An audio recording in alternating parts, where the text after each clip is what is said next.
கொடுத்த வாக்குறுதிகள் விவசாயிகளுடைய தேசியமயமாக்கப்பட்ட வங்கிகளில் பெற்ற கடனை தள்ளுபடி செய்வோம், அதற்கான நிதியை தமிழக அரசு ஈடு செய்யும் என்று தேர்தல் அறிக்கையில் குறிப்பிட்டிருந்தார்கள்.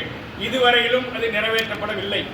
கிராமப்புறங்களில் கல்வி கடன் பெற்ற விவசாயிகளுடைய பிள்ளைகளுடைய கடன் முழுமையும் ரத்து செய்யப்படும் என்று அறிவித்தார்கள். அதேபோல டோல்கேட் சுங்க கட்டணம் அடியோடு ரத்து செய்யப்படும் என்று சொன்னார்கள். இதுவரையிலும் எதையும் நிறைவேற்றவில்லை. 1000 இடங்களில் தடுப்பணைகள் கதவணைகள் அமைத்து உபரி நீர் கடலுக்கு செல்வதை தடுத்து பாசனத்தை விரிவாக்கும் என்று சொன்னார்கள். அதையும் நிறைவேற்றவில்லை.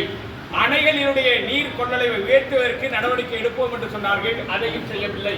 மாறாக விவசாயிகள் விளைநிலங்களையே குடியிருப்பு மனைகளும் சொந்தமில்லை.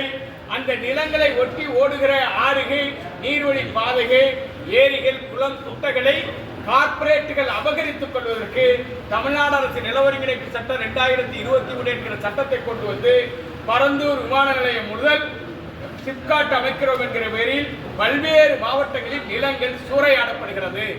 33 சிப்காட்டுகளை முதலமைச்சர் அமைத்திருப்பதாக பெருமை பெற்றுக் கொள்கிறார். இந்த 33 சிப்காட்டுகளில் இன்று வரையில் எத்தனை தொழிற்சாலைகள் துவங்கப்பட்டிருக்கிறது என்பதை அவர் அறிவிக்க முன்வராதது மிகுந்த வெட்கி தலைகுனிகிற நிலை ஏற்பட்டிருக்கிறது. இன்னும் பல மாவட்டங்களில் சிப்காட் அமைக்கிறோம் என்கிற பெயரில் நிலங்களை கையகப்படுத்துவதற்கும் இனாம் நிலங்கள், அனாதீன நிலங்கள், கோவில் குத்தகை நிலங்களை விவசாயிகள் குத்தகை பதிவை ரத்து செய்துவிட்டு நீதிமன்றங்களை காரணம் காட்டி ஒட்டுமொத்த விளைநிலங்களை அபகரித்து கார்ப்பரேட்டுகளுக்கு தாரை வார்ப்பதற்கு அதிகாரமிக்கவர்கள் நிலங்களை பங்கு போட்டுக் கொள்வதற்கு திமுக அரசு வழிவகுக்கிறது என்பதை பகிரங்கமாக குற்றஞ்சாட்ட விரும்புகிறோம். இந்த குற்றச்சாட்டுகளை முன்வைத்தால் விவசாயிகளை சிறையில் அடைத்து கொடுமைப்படுத்துகிற நிகழ்வுகள் அரங்கேறுவதை தமிழக விவசாயிகள் அனுமதிக்க மாட்டோம். எனவே கொடுத்த வாக்குறுதியை நிறைவேற்றாமல் விவசாயிகளுடைய முகவரியை, வாழ்வாதாரத்தை அழிக்கிற நடவடிக்கையில் ஈடுபட்ட திமுக அரசுக்கு விவசாயிகள் வன்மையான கண்டனத்தை தெரிவித்துக் கொள்கிறோம். எனவே வருகிற தேர்தலில் திமுகவிற்கு வாக்களிப்பதை விவசாயிகள் நாங்கள் விரும்பவில்லை, ஏற்க மாட்டோம்.